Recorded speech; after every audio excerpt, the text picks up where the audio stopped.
네, 오늘 함께 나누실 말씀은 시편 18편입니다.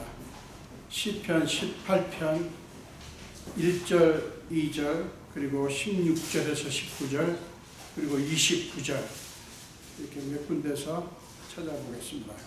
시편 18편 1절과 2절을 먼저 우리 한 목소리로 함께 읽겠습니다. 나의 힘이신 여호와여, 내가 주를 사랑하나이다. 여호와는 나의 반석이시요 나의 요새시요 나를 건지시는 이시요 나의 하나님이시요 내가 그 안에 피할 나의 바위시요 나의 방패시요 나의 구원의 뿌리시요 나의 산성이시로다. 16절에서 19절이요. 그가 높은 곳에서 손을 펴사 나를 붙잡아 주시며 많은 물에서 나를 건져내셨도다. 나를 강한 원수와 미워하는 자에게서 건지셨으며 그들은 나보다 힘이 세기 때문이로다. 그들이 나의 재앙의 날에 내게 이르렀으나 여호와께서 나의 의지가 되셨도다. 나를 넓은 곳으로 인도하시고 나를 기뻐하심으로 나를 구원하셨도다. 29절 한 절 더 봅니다. 내가 주를 의뢰하고 적군을 향해 달리며 내 하나님을 의지하고 담을 뛰어넘나이다. 아멘. 한 번 더 제가 기도하겠습니다. 예수님 감사합니다. 오늘 또 종을 세워주신 주님, 주님이 잘 아시다시피 저는 죄인입니다. 그러나 주께서 말씀을 전하셔서 순종하고 하나님 앞과 주님의 사랑하는 자녀들 앞에 섰습니다. 오 성령님이시여 긍휼히 여기사 제게 임하사 종의 입술을 정결케 하시고 하나님의 말씀이 온전히 선포되게 하여 주시옵소서. 감사드렸고 예수님 이름으로 기도드립니다. 아멘. 네, 오늘 함께 공동하신 말씀으로 대적들에게 둘러싸일 때라는 제목으로 함께 은혜를 나누겠습니다. 본문은 수많은 대적들, 특히 자기를 잡아서 죽이려는 사울 왕을 피해 이리저리 도망 다닐 수밖에 없는 불안한 도망자의 삶을 살았던 다윗의 신앙 고백을 보여줍니다. 우리 모두가 그동안 경험했듯이 우리의 삶은 간단하지도 쉽지도 않습니다. 치열한 싸움을 싸우는 것과 같은 순간들이 끊이지 않고 계속되는 게 우리의 삶 아닙니까? 보이는 대적이든 혹은 보이지 않는 대적이든 수많은 대적들이 끊임없이 우리를 괴롭히는 그러한 삶이 우리 인생인 것 같습니다. 본문 시편 18편을 쓴 다윗의 삶 역시 참으로 치열한 싸움의 연속이었습니다. 수많은 대적들에 둘러싸인 채 끊임없이 싸울 수밖에 없는 삶이었어요. 특히 그가 사무엘상서 16장에서 본인이 원하지 않았지만 하나님의 뜻에 의해서 이스라엘 백성들의 지도자로 기름 부음을 받지 않습니까? 그런데 그 이후에 그의 삶은 언제 어떻게 될지 알 수 없는 불안의 연속이었어요. 물론 우리가 잘 아는 대로 한때 그는 사울 왕의 신임을 받았습니다. 그런데 얼마 지나지 않아서 사울 왕의 시기 질투 때문에 죽음의 위협을 겪게 됩니다.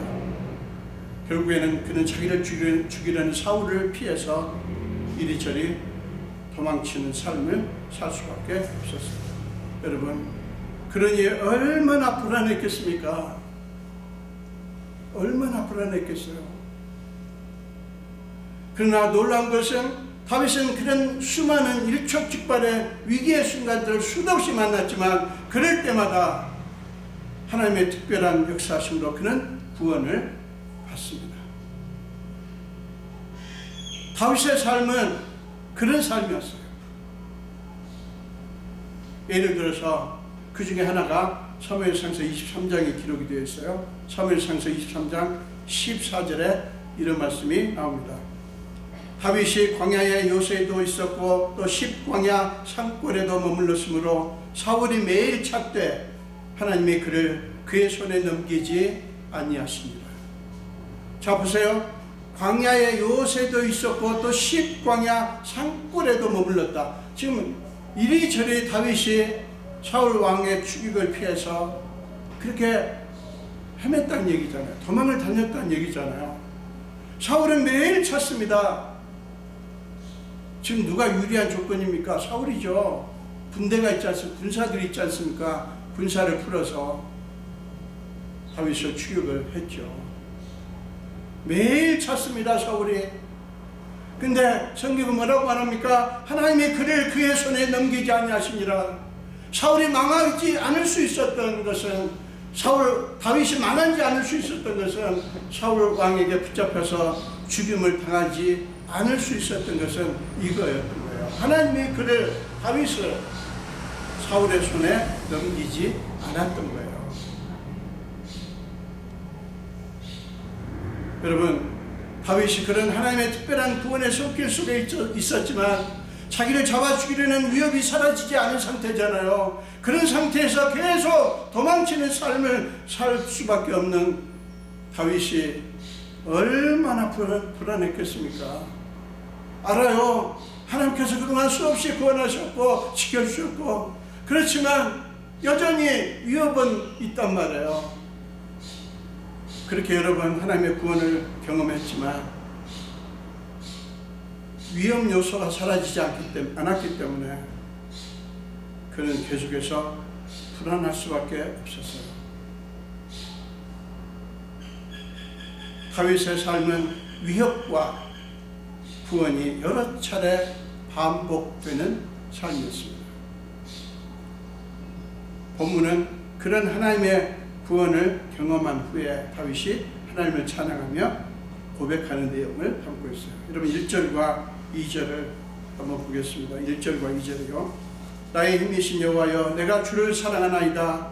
여호와는 나의 반석이시요 나의 요새시요 나를 건지시는 이시요 나의 하나님이시요 내가 그 안에 피할 나의 바위시요 나의 방패시요 나의 구원의 뿌리시요 나의 산성이시로다.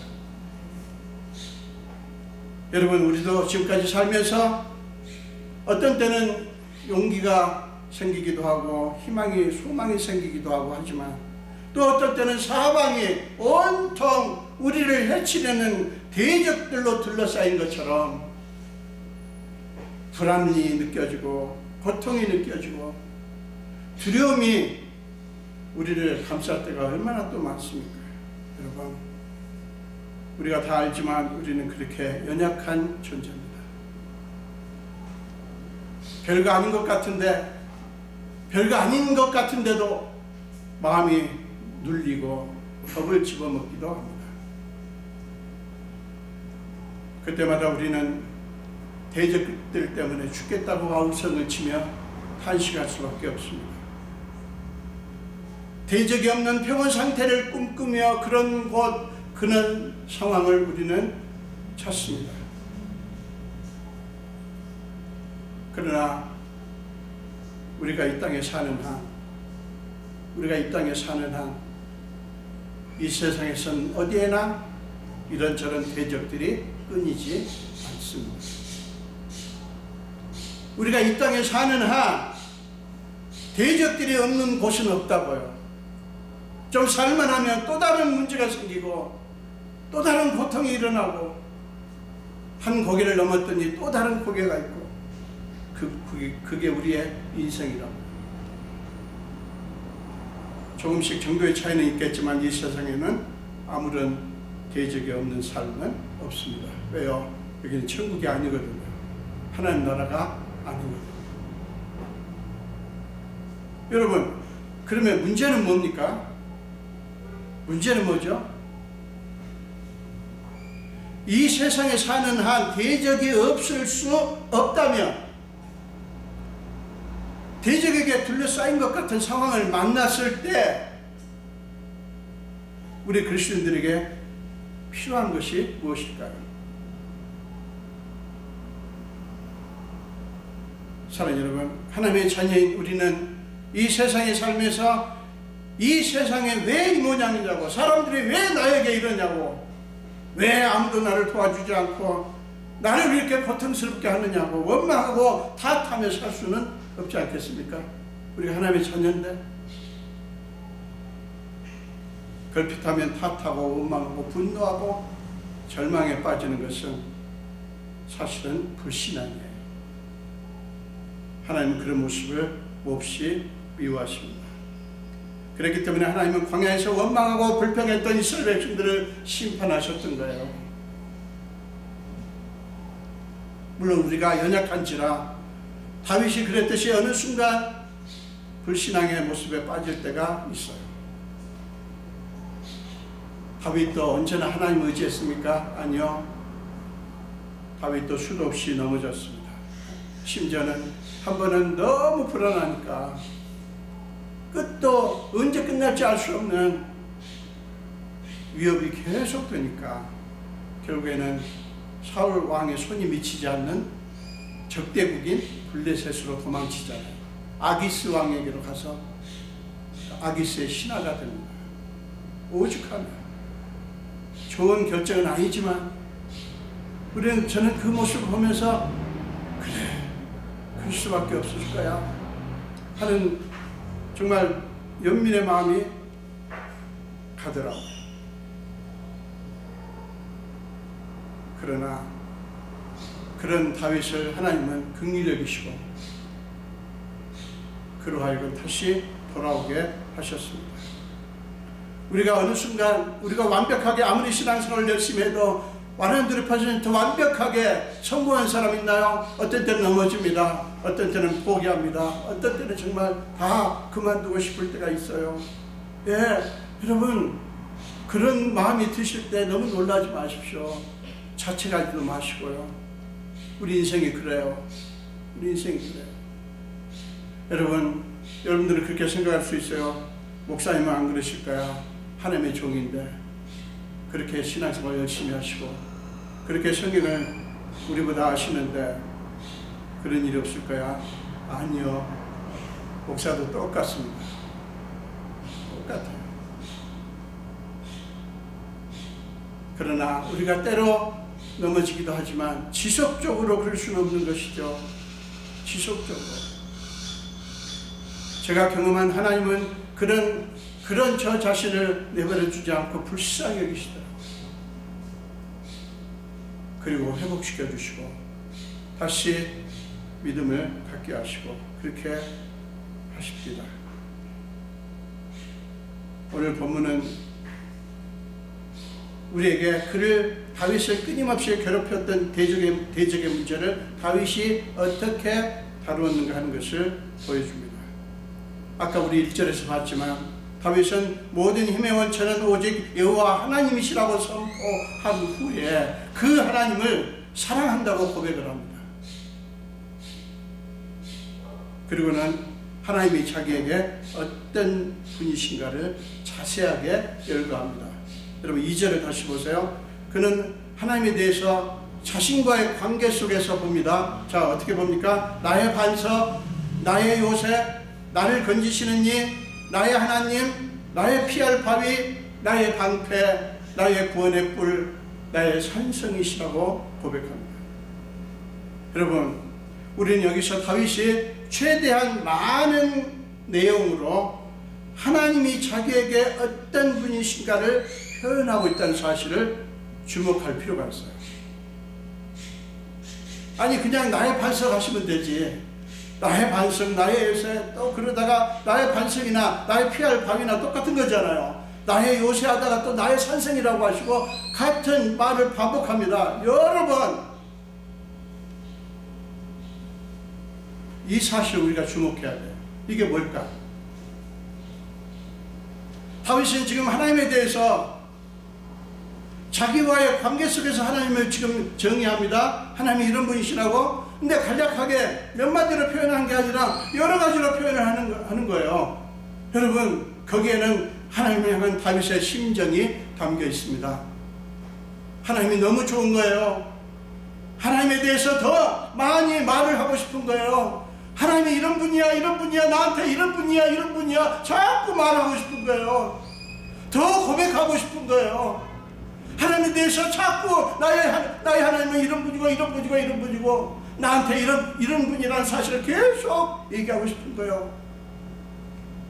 누가 그렇게 하라고 한 게 아니에요. 그렇게 하지 않으면 안 된다고 한 것도 아니에요. 그냥 하나님이 좋아서 그렇게 한 거예요. 여러분, 그런 경험이 있지 않습니까? 우리가 누군가를 사랑하면 사랑하는 그 사람에 대해서 많은 말을 하고 싶지 않던가요? 누가 묻지도 않았는데 그분은 이렇고 저렇고 저런 분이라고, 그분은 나에게 이런저런 일을 하셨다고, 한 번은 내가 이렇게 있었는데 어떻게 내 그 마음을 알고 나한테 전화를 해서 이런 말을 하더라고, 내가 이런 마음인 줄 어떻게 알고 찾아오셔서 차 한잔하자고 하시더라고. 자꾸 누가 그 물었어요. 그런데 계속 말을 하는 거예요. 그 사람에 대해서 표현하고 싶어서 한 말을 또 하고 또 하고 또 하고 비슷한 내용의 말을 반복해서 하게 되지 않던가요? 사랑에 빠지면. 다윗의 마음이 그런 거예요. 다윗은 자기에게 베푸신 하나님의 은혜가 너무 커서 가슴이 터질 것 같은 거예요. 8번째 아들에 불과한 자기를 택하사 기름을 부어서 사울 왕을 이어서 백성의 지도자로 세워주신 것도 그렇고, 그 후에 수많은 위기의 순간마다 뜻밖의 방법으로 자기를 구원하신 하나님의 은혜를 잊을 수가 없었던 거예요. 그 은혜가 너무 커서 하나님에 대해서 한 가지라도 더 말하고 싶은 거예요. 저와 여러분에게 이런 마음이 있었으면 좋겠습니다. 자꾸 하나님에 대해서 더 말하고 싶고 더 말하고 싶고, 은혜를 처음 받으니까요, 세상이 다 내 것 같으면서 지나가는 사람마다 만나가지고 우리 예수님이 이런 분이에요. 한 번은 제가 뺨 맞을 뻔했어요. 미친 사람 취급받고요. 너무 좋으니까 만나는 사람마다 예수님에 대해서 말하고 싶고 그럽니다. 여러분, 다윗이 쓴 여러 시편에는 하나님은 나에게 이런 분이십니다 라는 고백들로 가득합니다. 그 중에 하나는 시편 8편이에요. 시편 8편 1절과 4절을 보겠습니다. 여호와 우리 주의 이름이 온 땅에 어찌 그리 아름다운지요, 주의 영광이 하늘을 덮었나이다. 4절이요. 사람이 무엇이기에 주께서 그를 생각하시며 인자가 무엇이기에 주께서 그를 돌보시나이까. 여러분, 특별히 이 4절의 표현은 이겁니다. 주여, 내가 뭔데 하나님이 나를 생각하시며 내가 도대체 뭐라고 하나님이 나 같은 자를 돌보십니까? 내가 도대체 뭐라고 하나님이 나 같은 자를 돌보십니까? 이런 표현이에요. 사랑하는 여러분, 누가 이런 찬양을 들을 수 있나요? 하나님의 은혜에 대한 감사와 감격을 가진 사람들이 그렇게 가슴으로 찬양하고 벅찬 고백을 할 수 있는 거 아닐까요? 결국 다윗의 고백은 수많은 대적에 둘러싸인 채 단식하며 두려워하는 저와 여러분에게 하나님을 담대히 바라보라고 권합니다. 나에게도 하나님의 은혜가 가능하겠구나, 나를 둘러싼 대적을 향해서도 하나님은 다윗에게 역사하셨듯이 역사하시겠구나 라는 믿음을 가지라는 말씀이에요. 그렇습니다. 사랑하는 여러분, 그렇습니다. 우리는 어떤 경우에도 하나님의 은혜를 향해서 담대히 나아갈 수가 있습니다. 사랑하는 여러분, 하나님 앞에 나아갈 수 없는 사람, 나아가서는 안 되는 사람은 아무도 없지요. 어떤 못된 짓을 했고, 어떤 돌이킬 수 없는 실수와 실패를 했고, 부부관계를 비롯한 모든 관계를 다 망쳤고 모든 것이 다 무너졌다 하여도 하나님께 나아갈 수 없는 게 아니에요. 오히려 그때가 하나님께 나아갈 때입니다. 히브리서 4장 14절부터 16절까지 말씀을 보십시오. 그러므로 우리에게 큰 대제사장이 계시니 승천하신 이 곧 하나님의 아들 예수시라. 우리가 믿는 도리를 굳게 잡을지어다. 우리에게 있는 대제사장은 우리의 연약함을 동정하지 못하실 리가 아니요 모든 일에 우리와 똑같이 시험을 받으시니로되 죄는 없으시니. 그러므로 우리는 긍휼하심을 받고 때를 따라 돕는 은혜를 얻기 위하여 은혜 보좌 앞으로 담대히 나아갈 것입니다. 이렇게 말씀합니다. 사랑하는 여러분, 다윗에게 역사하신 하나님이 지금도 우리 하나님이시고 그때 다윗에게 역사하셨던 하나님은 지금도 우리에게 똑같이 역사하십니다. 다윗은 대적들에게 둘러싸였던 자기를 구원하신 하나님에 대해서 16절부터 19절까지 해서 구체적으로 이렇게 고백을 합니다. 그가 높은 곳에서 손을 펴사 나를 붙잡아 주시며 많은 물에서 나를 건져내셨도다. 많은 물에서 건져내셨도다. 여러분, 베드로가 물에 빠졌을 때 예수님께서 손을 내밀어 베드로를 건져주셨습니다. 그것처럼 다윗을 건져내셨어요. 나를 강한 원수와 미워하는 자에게서 건지셨으며 그들은 나보다 힘이 세기 때문이로다. 그들이 나의 재앙의 날에 내게 이르렀으나 여호와께서 나의 의지가 되셨도다. 여러분, 여호와께서 나의 의지가 되셨도다 라는 말씀을 더 좀 아실 필요가 있어요. 하나님께서 내 편이 되사 나를 지원하시고 지지하셨도다. 하나님이 내 편에서 서셔서 나를 지원하시고 나를 지지하셨도다. 다 나를 욕하지만, 다 나를 적대적으로 대하지만 하나님은 내 편에서 나를 지원하시고 지지하셨다 하는 거예요. 나를 넓은 곳으로 인도하시고 나를 기뻐하심으로 나를 구원하셨다. 다윗을 공격했던 보이는 혹은 보이지 않는 수많은 대적들은 다윗으로서는 도저히 어찌할 수 없는 거대한 힘이었어요. 방 대비를 할 수도 없어요. 어떻게 무슨 방책을 마련할 수도 없습니다. 그냥 꼼짝없이 당할 수밖에 없는 그러한 거대한 힘이었어요. 여러분, 문제가 너무 크면, 충격이 너무 크면 아무 생각도 나지 않고 그냥 멍해지지 않습니까? 저도 수없이 경험했어요. 수없이. 너무 문제가 크면, 너무 받은 충격이 크면 정신을 잃습니다. 밀어닥친 문제들 앞에서 다윗이 그랬어요. 한두 번이 아니에요. 다윗으로서는 뭐가 뭔지 가늠할 수도 없었어요. 그는 철저하게 무력한 상태에서 꼼짝없이 당할 수밖에 없던 순간들이 한두 번이 아니었어요.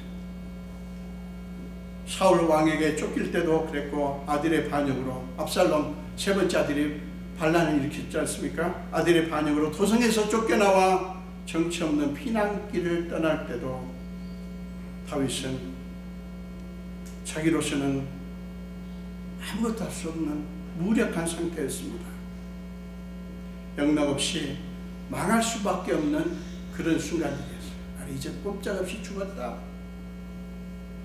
이제는 내 인생은 끝났다 라고 할 수밖에 없는 순간들이 한두 번이 아니었어요. 사랑하는 여러분, 그러나 놀랍게도 하나님은 높은 곳에서 손을 펴서 그를 붙잡아 주셨고 엄청난 물에서 건져내셨고, 이 엄청난 물은 환경적인 상황적인 노도와 같은 폭풍과 같은 어마어마한 힘을 얘기합니다. 건져내셨고 사울 엄두도 낼 수 없는 대적에게서 구원하셨고 그의 편이 되셔서 그를 지지해 주셨고 그를 넓은 곳으로 인도하셨고 구원하셨어요. 다윗은 하나님이 그렇게 하신 것은 자신의 공로가 아니라 하나님이 자기를 불쌍히 여기시고 하나님의 크신 사랑으로 자기를 받아주신 까닭이라고 선포합니다. 자, 여러분, 다윗의 삶은 어느 누구보다도 하나님의 역사하심으로 가득한 삶이었어요. 유난히 하나님의 역사하심으로 가득한 삶이었다고. 인간적으로는 아슬아슬하고 불안하고 두려운 순간들이 셀 수도 없이 많았지만 하나님은 그를 세밀하게 인도하시고 지켜주시고 구원하셨어요. 여러분, 다윗의 삶을 한마디로 정의하자면 인간적으로 모든 것을 훌륭하게 잘 해낸 삶이 아니라 반대로 그는 수없이 실패했지만 하나님이 그를 사랑하셔서 그를 구원해 주신 삶, 하나님의 은혜 없이는 도저히 설명할 수 없는 삶, 그게 다윗의 삶을 한마디로 정의할 수 있는 정의예요. 여러분, 이 삶이 복된 삶 아닐까요? 저는 우리에게 우리의 삶이 이런 삶이 되기를 바랍니다. 인간적으로도 아슬아슬 제가 이렇게 표현하지만 정말 징그러워요. 여러분, 살아온 세월을 돌아보면 지나놓고 보니까 그냥 우리가 말을 하지 그 순간을 어떻게 견뎠을까?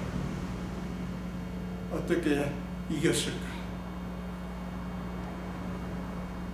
생각하면 소름이 끼칠 때가 있지 않던가요?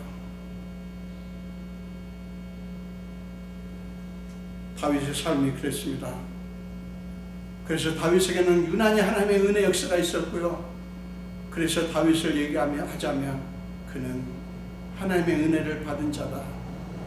은혜 없이는 설명할 수 없는 삶, 하나님의 구원의 역사가 유난히 많았던 삶이라고 말할 수 있어요.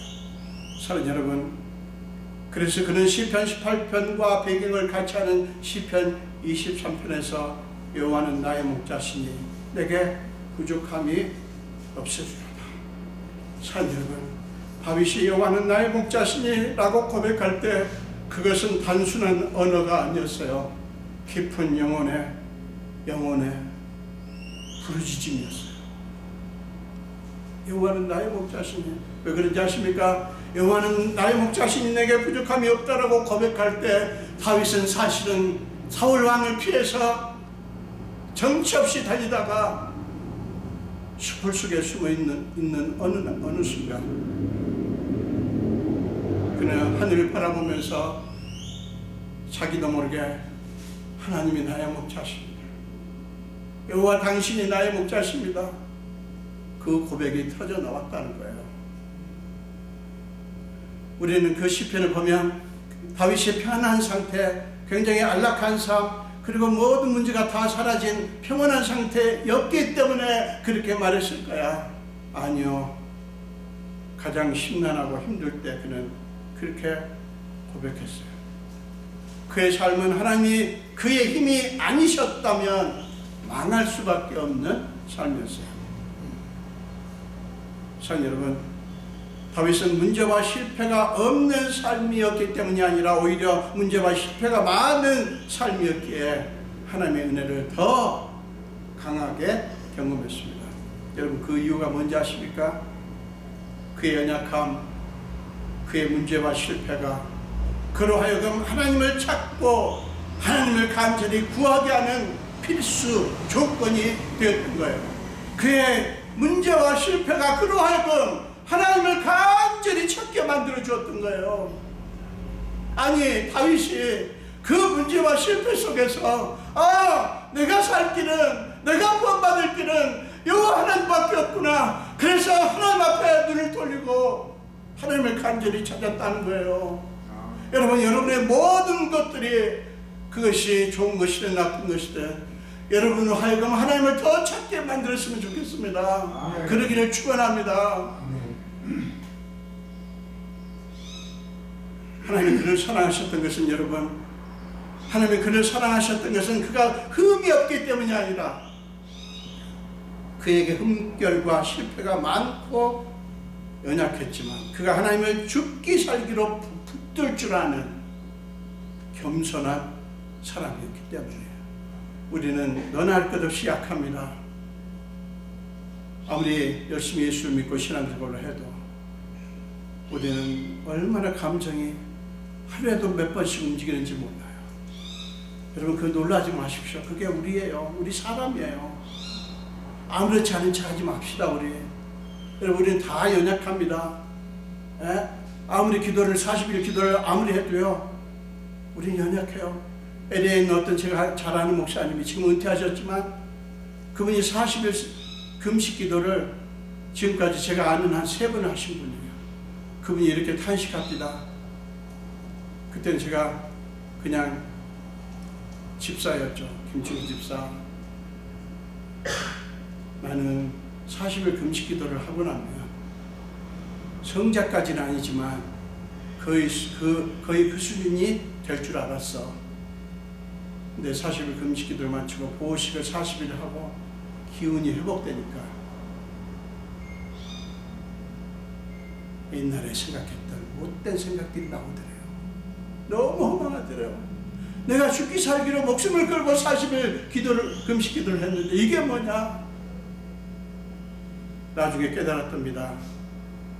여러분 40일 금식 기도 이거 굉장한 거 아닙니까? 사람들이 내가 40일 금식 기도 했다고 무슨 훈장처럼 얘기합니다. 아니 훈장이죠. 사실 누가 40일 금식 기도 할 수 있어요? 저는 엄두도 못 내요. 근데 그것이 그 사람을 완벽하게 만들어주는 건 아니라는 사실이에요. 우리는 끊임없이 죽기 살기로 하나님을 찾아야 되고 끊임없이 하나님의 은혜 보좌 앞에 나아가야 돼요. 우리는 끊임없이 그렇게 해야 됩니다. 여러분 신앙은 그런 거예요. 간단히 고백하면 그리고 몇 번 기도하고 좀 그러면 성경을 읽으면 믿음이 팍팍 생기는 게 아니잖아요. 우리가 예수를 믿고 믿음이 자라가는 과정은 길고 험난합니다. 아기가 태어나서 세상에 책임 있는 하나의 인간이 되는 과정도 얼마나 험합니까?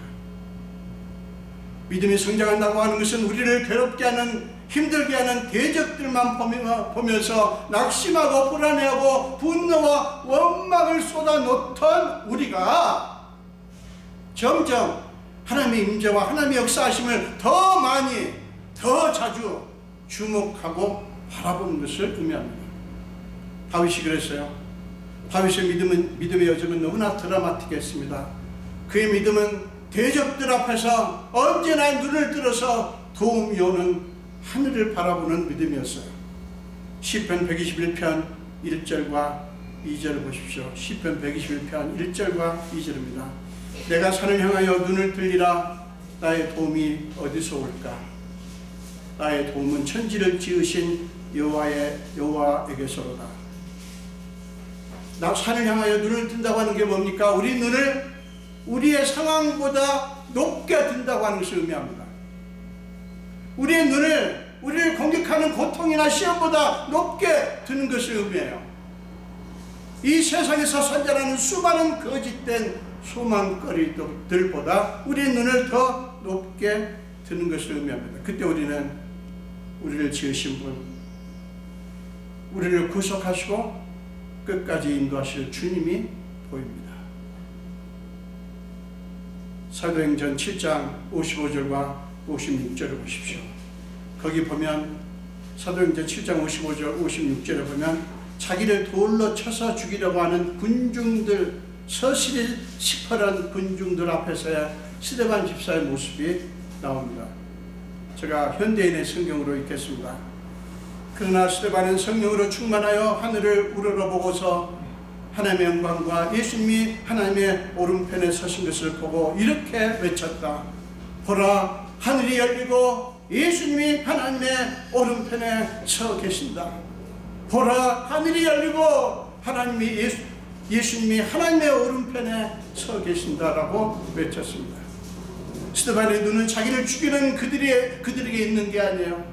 자기들을 죽이려고 좀 돌을 들고 소리를 지르는, 아우성을 치는 그들을 지금 바라보고 있는 게 아니에요. 눈을 들어서 하늘을 우러러봅니다. 그리고 거기서 그는 하나님의 영광을 보고 하나님 우편에 서 계신 예수님을 보았던 거예요. 이게 비결이에요. 이것밖에 우리가 할 게 없어요.